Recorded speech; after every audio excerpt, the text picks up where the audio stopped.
പരിശുദ്ധതയുടെ പർദീസയിൽ നാം ഇന്ന് വിശുദ്ധ യൗസേപ്പിതാവിനെ കുറിച്ചാണ് ചിന്തിക്കുന്നത്.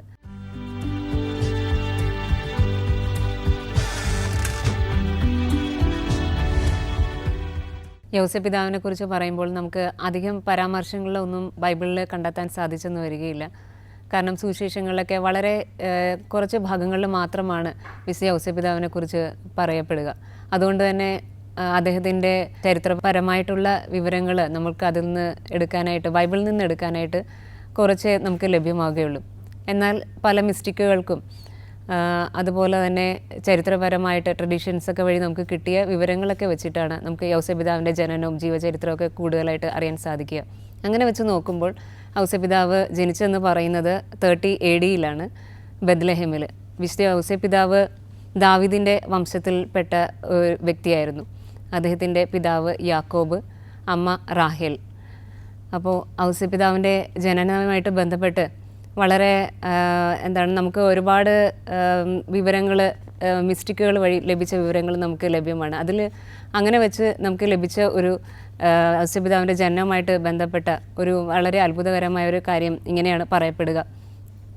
യൗസേപ്പിതാവിൻ്റെ മാതാപിതാക്കൾക്ക് മക്കളില്ലാതിരുന്ന ഒരു കാലഘട്ടമുണ്ടായിരുന്നു. അപ്പോൾ ആ സമയത്ത് അവർ ഒരു കുഞ്ഞിനെ കിട്ടാനായിട്ട് ഒരുപാട് ദാനധർമ്മം, അതുപോലെ തന്നെ പിന്നെ പിൽഗ്രിമേജ്, തീർത്ഥാടനങ്ങളൊക്കെ ഒരുപാട് നടത്തുമായിരുന്നു. അങ്ങനെ ആ ഒരു ആഗ്രഹത്തിൽ അവർ ഒത്തിരി തീർത്ഥാടനങ്ങൾ എല്ലാ വർഷവും ഇങ്ങനെ നടത്തിപ്പോന്നു. അങ്ങനെ ഒരിക്കൽ ഒരു ജെറുസലേം ദേവാലയത്തിൽ ഇതുപോലെ ഒരു സന്ദർശനം നടത്തി കുഞ്ഞിന് വേണ്ടിയിട്ട് അവർ പ്രാർത്ഥിച്ചു. അങ്ങനെ പ്രാർത്ഥിച്ച് മടങ്ങുന്ന സമയത്ത് യൗസേപ്പിതാവിൻ്റെ അമ്മ റാഹേലിന് മനസ്സിലിങ്ങനെ ഒരു ബോധ്യം ലഭിക്കുകയാണ്.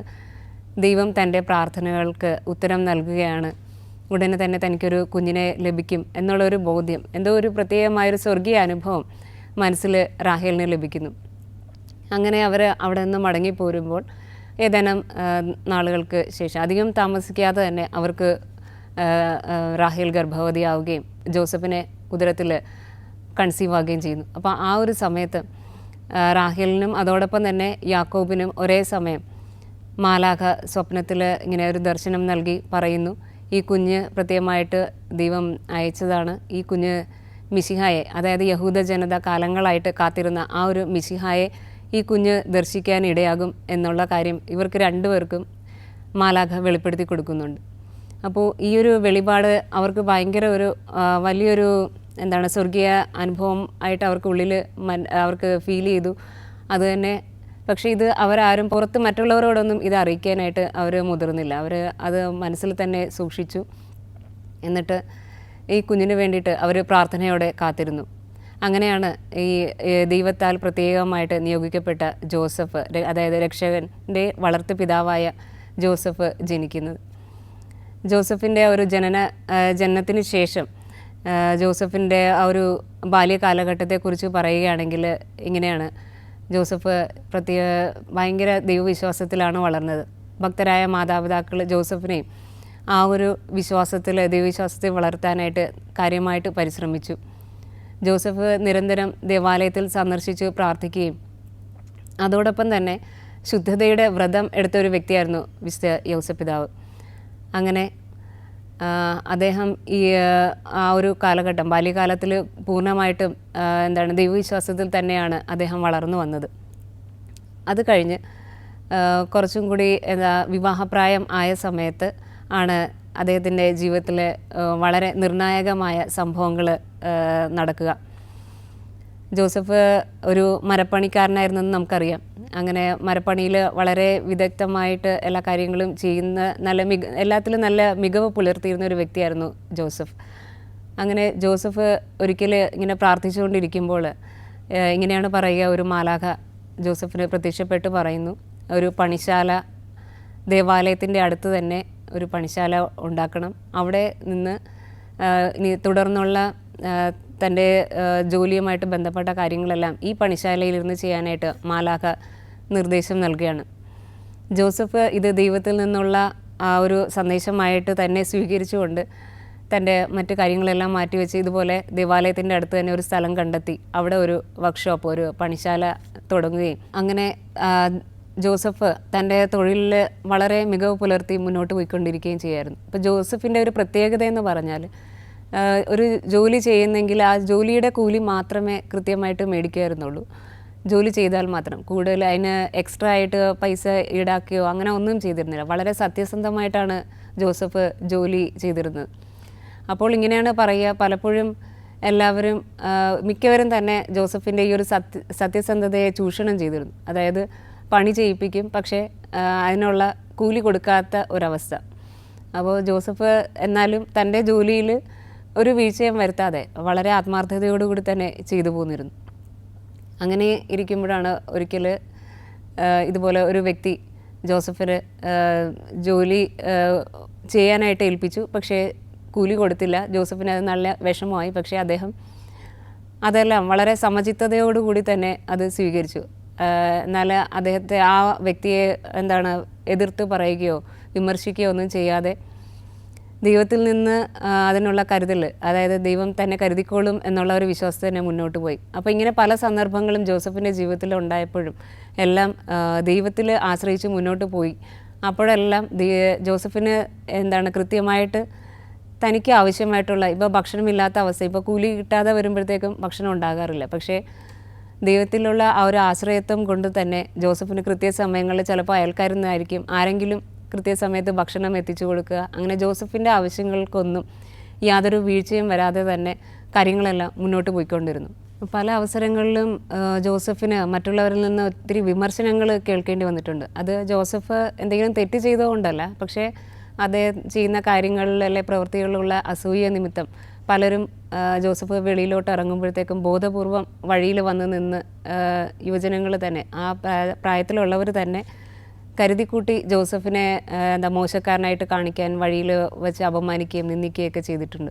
പക്ഷേ ആ അവസരങ്ങളിലെല്ലാം ജോസഫ് വളരെ സമചിത്തതയോടുകൂടി അത് കാണുകയും അവരെ ഒന്നും എതിർത്ത് പറയാതെ ഇത് ദൈവം അനുവദിച്ചിട്ടാണല്ലോ അവർ ചെയ്യുന്നത് എന്നുള്ളൊരു മനോഭാവത്തോടു കൂടി തന്നെയാണ് ജോസഫ് മുന്നോട്ട് പോയിരുന്നത്. അപ്പോൾ ജോസഫ് പണിശാലയിലായിരുന്ന സമയത്തുള്ള കാര്യം ഇങ്ങനെ പറയാം. അതായത് ജോസഫ് പുറത്തിറങ്ങുന്നത് പ്രധാനമായിട്ടും ദേവാലയത്തിൽ പോകാൻ വേണ്ടി മാത്രമായിരുന്നു. നമ്മൾ നേരത്തെ പറഞ്ഞു, അതായത് ശുദ്ധതയുടെ വ്രതം എടുത്ത വ്യക്തിയായിരുന്നു ജോസഫ്. അപ്പോൾ ജോസഫ് അത് കൃത്യമായിട്ട് പാലിക്കാനായിട്ട് വളരെ ശ്രദ്ധിച്ചിരുന്നു. കൂടുതലും പ്രാർത്ഥനയിലും അതോടൊപ്പം തന്നെ തൻ്റെ തൊഴിലും മാത്രം ശ്രദ്ധിച്ച് പോകാനായിട്ടായിരുന്നു ജോസഫിൻ്റെ ശ്രദ്ധ കൂടുതൽ. അത് കഴിഞ്ഞിട്ട് ജോസഫിന് വിവാഹപ്രായമായി. പക്ഷേ ജോസഫിൻ്റെ ഈ ഒരു വിവാഹപ്രായത്തിൻ്റെ സമയം പറയുമ്പോൾ പരിശുദ്ധ കന്യാമറിയത്തെക്കുറിച്ച് പറയാതിരിക്കാനായിട്ട് നമുക്ക് സാധിക്കുകയില്ല. പരിശുദ്ധ കന്യാമറിയം ഇതുപോലെ കന്യാവ്രതം സ്വീകരിച്ച് ദേവാലയത്തിൽ കഴിഞ്ഞുകൂടിയൊരു വ്യക്തിയായിരുന്നു. കന്യാമറിയം ഇതുപോലെ ദേവാലയത്തിൽ കഴിഞ്ഞുകൂടി കുറച്ചുകൂടി പ്രായപൂർത്തിയായപ്പോൾ അവിടുത്തെ ചരിത്രം ഇങ്ങനെയാണ് പറയാം, അവിടുത്തെ മഹാപുരോഹിതൻ ഹന്നാസ് മറിയത്തിനോട് പറയും, ഇനി തിരികെ വീട്ടിലേക്ക് പോവുക, ഇനി ദേവാലയത്തിൽ ഇനി നിൽക്കേണ്ട, നിനക്ക് വിവാഹപ്രായമായി. അപ്പോൾ ഇതുകൊണ്ട് നീ ഇനി വീട്ടിൽ ചെന്നിട്ട് വിവാഹം ആലോചിക്കാൻ ഉള്ള കാര്യങ്ങൾ ക്രമപ്പെടുത്താനായിട്ട് അദ്ദേഹം മറിയത്തോട് ആവശ്യപ്പെടുകയാണ്. അപ്പോൾ മറിയം പറയുന്നുണ്ട്, അതായത് ഞാൻ കന്യാവ്രതം സ്വീകരിച്ചതാണ് എന്നുള്ള കാര്യം ഹന്നാസിനോട് പറയും. എനിക്ക് കൂടുതലും ദേവാലയത്തിൽ ചെലവഴിക്കാനാണ് ഞാൻ ആഗ്രഹിക്കുന്നത് എന്ന് മഹാപുരോഹിതനായ ഹന്നാസിനോട് പറയുകയാണ്. അപ്പോൾ ഈ സമയത്ത് ഹന്നാസിനും വളരെ ആശയക്കുഴപ്പം തോന്നി. കാര്യം ഇനിയിപ്പം എന്താ ചെയ്യുക, പരിശുദ്ധ മറിയം ഇങ്ങനെ പറയുന്നു, പക്ഷേ അവൾക്ക് വിവാഹപ്രായമായി, എന്ത് തീരുമാനം എടുക്കണമെന്ന് ഹന്നാസിന് ഒത്തിരി ആശയക്കുഴപ്പം മനസ്സിൽ തോന്നി. അപ്പോൾ അദ്ദേഹം ദൈവത്തോട് തന്നെ ആലോചന ചോദിക്കാമെന്ന് നിശ്ചയിക്കുകയാണ്. അപ്പോൾ അദ്ദേഹത്തിന് മനസ്സിൽ തോന്നിയൊരു, ദൈവം നൽകിയൊരു വെളിപ്പാട് ഇങ്ങനെയാണ്, അതായത് മറിയത്തെ വിവാഹം കഴിക്കാനായിട്ട് ആഗ്രഹിക്കുന്ന വ്യക്തികൾ അവരുടെ കയ്യിലൊരു കമ്പുമായിട്ട് വരട്ടെ, അത് നമ്മൾ അൾത്താരയിൽ വച്ച് പ്രാർത്ഥിക്കുന്നു. ഏത് വ്യക്തിയുടെ കമ്പാണ് പുഷ്പിക്കുന്നത് അതിൻ്റെ മുകളിൽ പരിശുദ്ധാത്മാവ് വന്ന് ഇറങ്ങി നിൽക്കും. അപ്പോൾ ഒരു അടയാളമായിട്ട് ഈ കമ്പ് വച്ചിരിക്കുന്നതിൽ ആരുടേതാണ് പുഷ്പിക്കുന്നത് ആ വ്യക്തിയെ വിവാഹം കഴിപ്പിച്ച് നൽകാനായിട്ടാണ് ദൈവം ഒരു നിർദ്ദേശം ഹന്നാസിന് നൽകുക. അങ്ങനെ അദ്ദേഹം ഈ ഒരു നിർദ്ദേശം സ്വീകരിക്കുകയും ഈ ഒരു കാര്യം അവിടെ നാട്ടിൽ അറിയിക്കുകയും ചെയ്യുന്നു.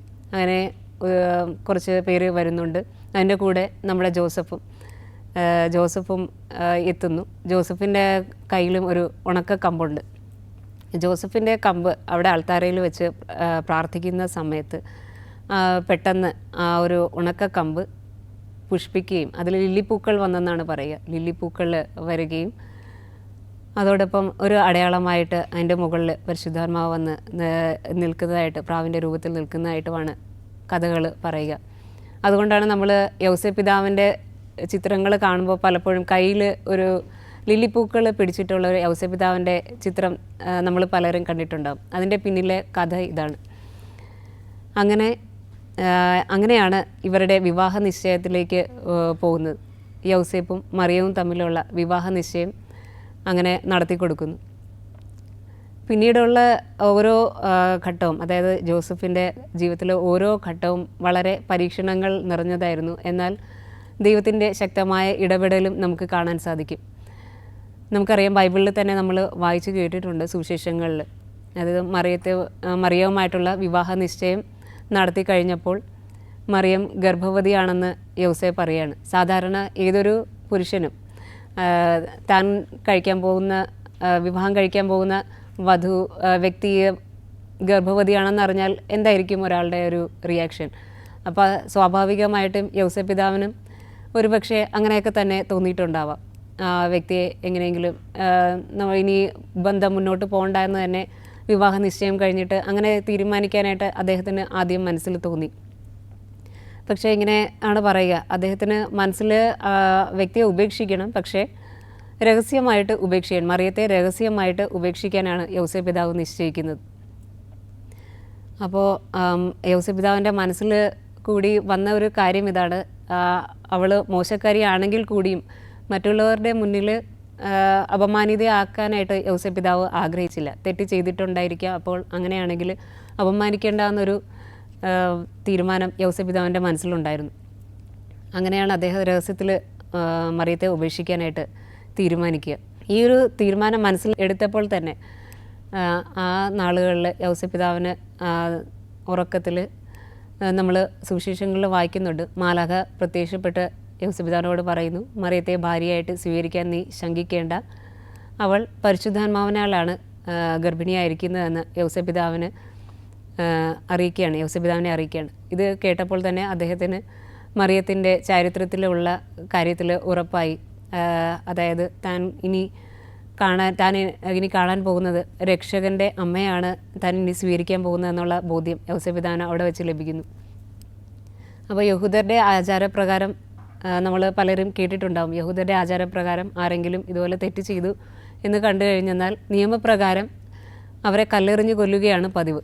അപ്പോൾ യൗസേപ്പ് പിതാവിന് ഒരുപക്ഷെ മറിയത്തിൻ്റെ ഈ ഒരു പ്രശ്നം അറിഞ്ഞപ്പോൾ തന്നെ ഒന്നുകിൽ മറ്റുള്ളവരെ അറിയിക്കുകയോ അല്ലെങ്കിൽ ഒരാളോടെങ്കിലും പുറത്ത് പറഞ്ഞാൽ മതിയായിരുന്നു. മറിയത്തിനെ യൗസേപ്പ് പിതാവ് നേരിട്ട് ഒന്നും ഇല്ലായിരുന്നെങ്കിൽ പോലും മറ്റുള്ളവർ തന്നെ ഈ ഒരു കാര്യം കൈകാര്യം ചെയ്ത് വിടുമായിരുന്നു. പക്ഷേ അതിലെല്ലാം യൗസേപ്പ് പിതാവ് പൂർണ്ണമായിട്ടും നീതി പുലർത്തി എന്നുള്ളതാണ് അദ്ദേഹത്തിൻ്റെ സ്വഭാവത്തിൽ നിന്ന് നമുക്ക് കാണാൻ സാധിക്കുക. അങ്ങനെ മറിയവുമായിട്ടുള്ള വിവാഹം കഴിയുന്നു. അവർക്ക് നമ്മളുടെ ലോകരക്ഷകനായ ക്രിസ്തുവിന് ജന്മം നൽകി രക്ഷകൻ്റെ വളർത്തുപിതാവായി തീരുകയാണ് വിശുദ്ധ യൗസേപ്പ് പിതാവ്. അവിടെ മുതൽ രക്ഷകനെയും പരിശുദ്ധ മറിയത്തെയും തൻ്റെ ജീവിതത്തിലേക്ക് സ്വീകരിച്ച ആ നിമിഷം മുതൽ യൗസേപ്പ് പിതാവിൻ്റെ ജീവിതത്തിൽ ഒത്തിരി സുഖകരമായ കാര്യങ്ങളാണ് നടന്നതെന്ന് നമുക്ക് പറയാൻ സാധിക്കില്ല. കാരണം ഒത്തിരിയേറെ പരീക്ഷണങ്ങളിലൂടെ അദ്ദേഹത്തിന് കടന്നു പോകേണ്ടി വന്നിട്ടുണ്ട്.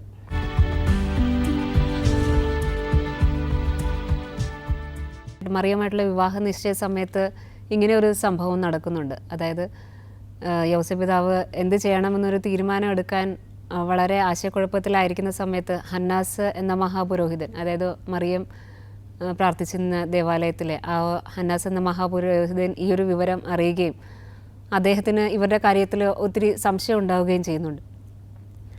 അങ്ങനെ അദ്ദേഹത്തിനും ഒരു തീരുമാനം എടുക്കാൻ സാധിക്കുന്നില്ല. ഇവർ സത്യം പറഞ്ഞാൽ പോലും, യൗസേപ്പും മറിയം സത്യം പറഞ്ഞാൽ പോലും അദ്ദേഹം വിശ്വസിക്കുന്ന ഒരു അവസ്ഥയിലായിരുന്നില്ല. അങ്ങനെ ഇതിലൊരു തീരുമാനം എടുക്കാനായിട്ട് അദ്ദേഹം ഒരു ടെസ്റ്റ് നടത്താമെന്ന് അദ്ദേഹം തീരുമാനിക്കുകയാണ്. അദ്ദേഹം കയ്യിൽ ഇവരോട് പറയും, ഞാൻ നിങ്ങളുടെ കയ്യിൽ അഗ്നി പരീക്ഷണ ജലം എന്നാ പറയുക, അത് നിങ്ങളുടെ കയ്യിൽ നൽകും. നിങ്ങളത് ഒട്ടും കളയാതെ അത് കുന്നുണ്ട്, ആ കുന്നിൻ്റെ മുകളിൽ പോയി തിരിച്ചു വരണം, ഒട്ടും കളയാതെ, അതിനൊന്നും സംഭവിക്കരുത്, പോവാതെ കയ്യിൽ നിന്ന് ഒട്ടും തന്നെ താഴെ പോവാതെ സുരക്ഷിതമായിട്ട് തിരിച്ചു കൊണ്ടുവരികയാണെങ്കിൽ ഇത് നിങ്ങളുടെ ഭാഗത്ത് തെറ്റില്ല എന്നുള്ള കാര്യം ഞാൻ ഉറപ്പിക്കാം എന്ന് അദ്ദേഹം അവരോട് പറയും. അങ്ങനെ ആദ്യം മറിയം പോകും, തിരിച്ചു വരുന്നു, കുഴപ്പമൊന്നുമില്ല. അത് കഴിഞ്ഞ് യോസേപ്പ് പോകുന്നു. അപ്പോഴും ഇതുപോലെ സേഫായിട്ട് തന്നെ കയ്യിൽ നിന്ന് ഒന്നും നഷ്ടപ്പെടാതെ തന്നെ അഗ്നിപരീക്ഷണ ജലം തിരികെ കൊണ്ട് ഹന്നാസിനെ ഏൽപ്പിക്കുകയാണ്. അങ്ങനെയാണ് അദ്ദേഹത്തിന് ഇതിലുള്ള ആ ഒരു ദൈവത്തിൻ്റെ ഇടപെടൽ അദ്ദേഹം ഉറപ്പിക്കുന്നത്. തുടർന്ന് യൗസേപ്പ് പിതാവ് മറിയത്തോടൊപ്പം ഈശോയുടെ ജനനത്തിന് ഒരുമിച്ചുള്ള ആ ഒരു യാത്രയിൽ അവർക്ക് ഒത്തിരിയേറെ സഹനങ്ങളിലൂടെ പോകേണ്ടി വന്നിട്ടുണ്ട്. നമുക്കറിയാം, നമ്മൾ സുവിശേഷങ്ങളിൽ വായിക്കുന്നുണ്ട്, മറിയം ഗർഭവതിയായിരിക്കുമ്പോൾ സെൻസസ് എടുക്കണമെന്ന് പറഞ്ഞിട്ട് അവർ ദീർഘദൂരം യാത്ര ചെയ്ത് അവർ ബെത്ലഹേമിലേക്ക്, യൗസേപ്പിൻ്റെ നഗരമായ ബെത്ലഹേമിലേക്ക് യാത്ര പോകുന്ന കാര്യം നമുക്കറിയാം. നമുക്ക് അപ്പോൾ തന്നെ ഊഹിക്കാവുന്നേ ഉള്ളൂ എത്രയോ ശ്രമകരമായിരിക്കും ആ ഒരു യാത്ര എന്നുള്ളത്. നമ്മുടെ ഇന്നത്തെ കാലഘട്ടത്തിലെ പോലെ വാഹനങ്ങളൊന്നുമില്ല. അവർ പൂർണ്ണ ഗർഭവതിയായ ആ ഒരു ഭാര്യയും കൊണ്ട് യൗസേപ്പ് പിതാവിൻ്റെ യാത്ര വളരെ സഹനങ്ങൾ നിറഞ്ഞതായിരിക്കണം. അത് കഴിഞ്ഞിട്ട് ഉണ്ണീശോയെ ലഭിച്ച് കഴിഞ്ഞിട്ട് പിന്നെ ഹെറോദേസ് കുഞ്ഞുങ്ങളെയെല്ലാം കൊല്ലാനായിട്ട് ഒരു ആജ്ഞ പുറപ്പെടുവിക്കുകയാണ്. ആ സമയത്തും ഉണ്ണീശോയെ രക്ഷിക്കാനായിട്ട് മാലാഖ പതിപോലെ സ്വപ്നത്തിൽ യൗസേപ്പ് പിതാവിന് പ്രത്യക്ഷപ്പെട്ടു പറയും, എത്രയും പെട്ടെന്ന് അമ്മയും കുഞ്ഞിനെയും കൂട്ടി ഈജിപ്തിലേക്ക് പലായനം ചെയ്യാനായിട്ട് ആവശ്യപ്പെടുകയാണ്. ദൈവം എന്ത് പറഞ്ഞാലും യൗസേപ്പ് പിതാവ് അത് ദൈവത്തിൽ നിന്നുള്ള വെളിപാടാണെന്ന് തിരിച്ചറിഞ്ഞാൽ ഉടനെ തന്നെ പിന്നെ ഇടം വല്ലം നോക്കാറില്ല, അദ്ദേഹം അത് പാലിക്കുക തന്നെ ചെയ്യും. അങ്ങനെ ഉടനെ നവജാത ശിശുവിനെ, അതായത് യേശുവിനെയും കയ്യിലെടുത്തുകൊണ്ട് അമ്മയായ മറിയത്തെയും കൂട്ടി അവർ ദീർഘദൂരം വീണ്ടും ഈജിപ്തിലേക്ക് യാത്ര ചെയ്യുന്നു. അപ്പോൾ നമുക്ക് ബൈബിളിലൊന്നും അറിയാൻ സാധിക്കില്ല ഈജിപ്തിലുള്ള അവരുടെ ജീവിതം എങ്ങനെയാണെന്നുള്ളത്. പക്ഷേ മറ്റുള്ളവർക്ക് ലഭിച്ച ഒരു വെളിപാടുകളിലൂടെ കിട്ടിയ അറിവിൽ നിന്ന് നമുക്ക് അതിൽ നിന്ന് കിട്ടുന്ന അറിവ് ഇങ്ങനെയാണ്. അതായത് യൗസേപ്പ് പിതാവ് ഈജിപ്തിൽ ചെന്ന് കഴിഞ്ഞപ്പോൾ അദ്ദേഹത്തിന് വളരെയേറെ പരീക്ഷണങ്ങൾ നേരിടേണ്ടി വന്നിട്ടുണ്ട് എന്ന്. അതായത് അവിടെ ചെന്ന് കഴിഞ്ഞപ്പോൾ അവിടെയുള്ള നാട്ടുകാർ ഇദ്ദേഹത്തെ ഒറ്റപ്പെടുത്താൻ തുടങ്ങി. കാര്യം അവർ പറഞ്ഞു, നീ എന്തോ തെറ്റ് ചെയ്തിട്ട് അവിടെ നിന്ന് നാട് കടത്തി, അതുകൊണ്ടാണ് ഇതുപോലെ ഒരു കുഞ്ഞിനെയും അമ്മയും കൊണ്ട് നീ ഇവിടെ വന്ന് നിൽക്കുന്നത്. ഈ നാട്ടുകാരനല്ല, ഇവിടെ നിന്ന് എത്രയും പെട്ടെന്ന് തന്നെ ഇവിടെ നിന്ന് വിട്ടുപോകാനായിട്ട് അവിടെയുള്ളവർ യൗസേപ്പിനോട് ആവശ്യപ്പെടുകയാണ്. അപ്പോൾ ഇതൊക്കെ വലിയ സഹനങ്ങളാണ് യൗസേപ്പിന് നേരിടേണ്ടി വന്നിട്ടുള്ളത്. പക്ഷേ എങ്കിൽ പോലും അദ്ദേഹം അതിലൊന്നും പതറിപ്പോയില്ല. കാര്യം ദൈവമാണ് തന്നെ ഇങ്ങോട്ട് അയച്ചത്. അതോടൊപ്പം തന്നെ എപ്പോൾ മാതാവിനായിട്ടുള്ള ഒരു വിവാഹം ഉറപ്പിച്ചോ അന്ന് മുതൽ ഈ തനിക്ക് ലഭിച്ച തൻ്റെ സംരക്ഷണം, ഈ കന്യകയുടെ സംരക്ഷണത്തിന് ദൈവം തന്നെ ഏൽപ്പിച്ച ആ വ്യക്തിയുടെ സംരക്ഷണത്തിന് വേണ്ടിയും അതോടൊപ്പം തന്നെ രക്ഷകനായ യേശുവിൻ്റെ സംരക്ഷണത്തിന് വേണ്ടിയിട്ടും എന്ത് സഹനം എടുക്കാനും യൗസേപ്പിന് നല്ല ഉറച്ച ഒരു വിശ്വാസം അല്ലെ ആത്മവിശ്വാസം ഉണ്ടായിരുന്നു. അപ്പോൾ അതുകൊണ്ട് ചുറ്റും നടക്കുന്ന കാര്യങ്ങളൊന്നും എത്ര തന്നെ അത് തന്നെ അലട്ടാനായിട്ട് ഇടയുള്ളതായാൽ പോലും അദ്ദേഹം അതിലൊന്നും പതറാതെ തൻ്റെ ഫോക്കസ് മുഴുവനും കയ്യിലുള്ള തനിക്ക് ദൈവം നൽകിയ ആ കുഞ്ഞിൻ്റെയും അമ്മയുടെയും കാര്യത്തിൽ മാത്രമായിരുന്നു. അങ്ങനെ ഈജിപ്തിൽ അവർ വളരെ നാൾ ദൈവം അനുവദിച്ച അത്രയും നാളുകൾ അവിടെ കഴിഞ്ഞുകൂടുന്നു. ചുറ്റുമുണ്ടായിരുന്ന സഹനങ്ങളിലൊന്നും പതറിപ്പോവാതെ അദ്ദേഹം പരമാവധി അതിൽ പിടിച്ചു നിൽക്കുകയാണ്. അത് കഴിഞ്ഞിട്ട് ഭീഷണി ഉണ്ടായ ഒരു കാലഘട്ടം കഴിഞ്ഞപ്പോൾ മാലാഖയിൽ നിന്ന് അറിയിപ്പുണ്ടായി തിരിച്ച് നസ്രത്തിലേക്ക് കുഞ്ഞിനെയും അമ്മയും കൂട്ടി പോകാനായിട്ട്. നസ്രത്തിലാണ് അവർ പിന്നീടുള്ള കാലം മുഴുവൻ വളരുന്നത്. ഈ നസ്രത്തിൽ ആയിരിക്കുമ്പോഴാണ് യൗസേപ്പ് പിതാവ് തുടർന്ന് യേശുവിനെ യഹൂദ വിശ്വാസം പഠിപ്പിക്കുന്നതിനും അതോടൊപ്പം തൻ്റെ തൊഴിൽ പരിശീലിപ്പിക്കുന്നതിനൊക്കെ കൂടുതൽ ശ്രദ്ധ ചെലുത്തിയിരുന്നു. യേശുവിൻ്റെ ജീവിതത്തിൽ വളരെയധികം സ്വാധീനം ചെലുത്തിയൊരു വ്യക്തിയായിരുന്നു യൗസേപ്പ് പിതാവ്. യൗസേപ്പ് പിതാവിനെക്കുറിച്ച് ഏറ്റവും അവസാനമായിട്ട് സുവിശേഷങ്ങളിൽ കാണാൻ പറ്റുന്ന ഭാഗം ലൂക്കായുടെ സുവിശേഷത്തിലാണ്. അതായത് യേശുവിനെ 12-ാം വയസ്സിൽ കാണാതാകുന്ന ആ ഒരു സിറ്റുവേഷൻ, അത് നമുക്ക് എല്ലാവർക്കും അറിയാവുന്നതാണ്. ഈശോയെ കാണാതാകുന്നതും 3 ദിവസം കഴിഞ്ഞിട്ട് ദേവാലയത്തിൽ വേദശാസ്ത്രികളുമായിട്ട് തർക്കിച്ചിരിക്കുന്ന സമയത്ത് കണ്ടെത്തുന്നതൊക്കെ. അപ്പോൾ ഇതാണ് ഏറ്റവും അവസാനമായിട്ട് യൗസേപ്പിതാവിനെ കുറിച്ച് നമുക്ക് കാണാൻ സാധിക്കുക. അത് കഴിഞ്ഞിട്ട് അദ്ദേഹത്തിൻ്റെ ജീവിതത്തിൽ എന്ത് സംഭവിച്ചു എന്നുള്ള കാര്യത്തിൽ ബൈബിളിലൂടെ നമുക്ക് തെളിവുകളൊന്നും കണ്ടെത്താനായിട്ട് സാധിച്ചെന്ന് വരില്ല. അപ്പോൾ അദ്ദേഹം മരിച്ച വിവരങ്ങളൊന്നും ബൈബിളിൽ ലഭ്യമല്ല. പക്ഷേ നമുക്ക് അല്ലാതെ ലഭിച്ച ചരിത്രപരമായ തെളിവുകൾ വെച്ച് പറയുന്നത് യൗസേപ്പിതാവ് 61-ാമത്തെ വയസ്സിലാണ് മരിക്കുന്നതെന്നാണ്. അതായത് ഈശോയുടെ പരസ്യ ജീവിതം ആരംഭിക്കുന്നതിന് മുമ്പ് തന്നെ യൗസേപ്പിതാവ് മരിച്ചിട്ടുണ്ടാകണം. കാരണം കാനായിലെ വിവാഹ വിരുന്നിലൊന്നും നമുക്ക് യൗസേപ്പിതാവിൻ്റെ സാന്നിധ്യത്തെക്കുറിച്ച് നമ്മൾ സുവിശേഷങ്ങളിൽ കാണുന്നില്ല. അപ്പോൾ യൗസേപ്പിതാവ് അതിനു മുമ്പ് തന്നെ സ്വർഗത്തിലേക്ക് യാത്രയായിട്ടുണ്ടാകണം എന്നാണ് കരുതപ്പെടുക. യൗസേപ്പിതാവിൻ്റെ മരണ സമയത്തെക്കുറിച്ച് ഇങ്ങനെയാണ് പറയുന്നത്. അതായത് അദ്ദേഹം സ്വർഗത്തിലേക്ക് യാത്രയാകുന്ന നിമിഷങ്ങളടുത്തപ്പോൾ ഈശോയും അതോടൊപ്പം മാതാവും അരികിലേ ഉണ്ടായിരുന്നു. അദ്ദേഹം വളരെ ദീർഘമായിട്ട് ശ്വാസം വലിക്കുകയായിരുന്നു. ആ സമയങ്ങളിലെല്ലാം മാതാവ് വളരെ ഹൃദയവേദനയോടുകൂടി അടുത്തുണ്ടായിരുന്നു, യൗസേപ്പിതാവിനെ ആശ്വസിപ്പിച്ചുകൊണ്ട്. അതുപോലെ തന്നെ ഈശോയും. അപ്പം ഈശോയ്ക്കും ഏകദേശം അറിയാം അദ്ദേഹത്തിന് പോകാനുള്ള സമയമായി എന്നുള്ളത്. ഈശോ തീർച്ചയായിട്ടും കരഞ്ഞിട്ടുണ്ടാകണം. കാരണം തൻ്റെ സുഹൃത്തായ ലാസർ മരിച്ചപ്പോൾ ഈശോ കരഞ്ഞെങ്കിൽ ഉറപ്പായും യൗസേപ്പിതാവ് മരിച്ച സമയത്ത് ഈശോയ്ക്ക് തീർച്ചയായും ആ ഹൃദയം വേദനിച്ചിട്ടുണ്ടാകണം, ഈശോ കരഞ്ഞിട്ടുണ്ടാകണം. എന്നിരുന്നാലും ഈശോയുടെ ഫോക്കസ് എപ്പോഴും തൻ്റെ സ്വർഗീയ പിതാവിൻ്റെ അടുക്കലായിരുന്നു. അവിടേക്കാണ് തൻ്റെ വളർത്തു പിതാവായ യൗസേപ്പ് യാത്രയാകുന്നെന്നുള്ള കാര്യം ഈശോയ്ക്ക് ഉറപ്പായും അറിഞ്ഞിട്ടുണ്ടാകണം. അപ്പോൾ യൗസേപ്പിതാവിൻ്റെ ആ ഒരു മരണസമയത്ത് ഈശോ വളരെയേറെ ആശ്വസിപ്പിച്ചുകൊണ്ട് തന്നെ അദ്ദേഹത്തിൻ്റെ ആത്മാവിനെ സ്വർഗത്തിലേക്ക് യാത്രയാക്കുകയാണ്. യൗസേപ്പിതാവ് മരിച്ച സമയം ഇങ്ങനെയാണ് പറയപ്പെടുക. അദ്ദേഹം മരിച്ച സമയത്ത് ആ മുറിയിൽ വലിയ ഒരു പ്രകാശം വന്നു നിറയുകയും അതോടൊപ്പം ആ പരിസരം മുഴുവൻ പ്രത്യേക ഒരു സുഗന്ധം വന്നു നിറയുകയും ചെയ്തു എന്നാണ് പറയുന്നത്.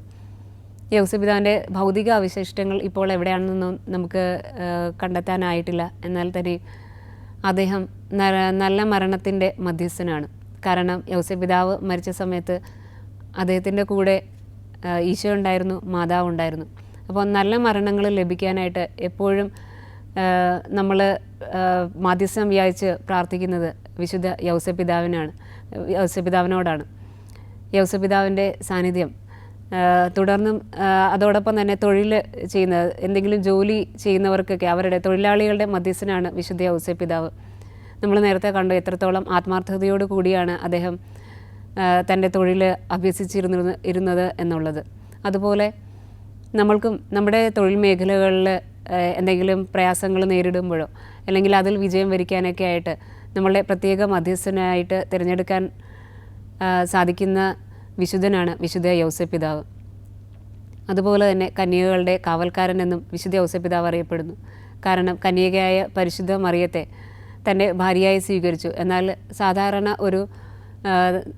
ഒരു കുടുംബജീവിതത്തിൽ കാണുന്ന പോലെ ഒരു ദാമ്പത്യ ബന്ധം അല്ലായിരുന്നു. ആ ഒരു കന്യകയെ മരണം വരെയും ദൈവം എങ്ങനെ തൻ്റെ കയ്യിൽ ഏൽപ്പിച്ചോ അതുപോലെ ആ പരിശുദ്ധിയോട് കൂടി തന്നെ നോക്കിക്കാണുവാനായിട്ട് യൗസേപ്പിതാവ് പരിശ്രമിച്ചിരുന്നു.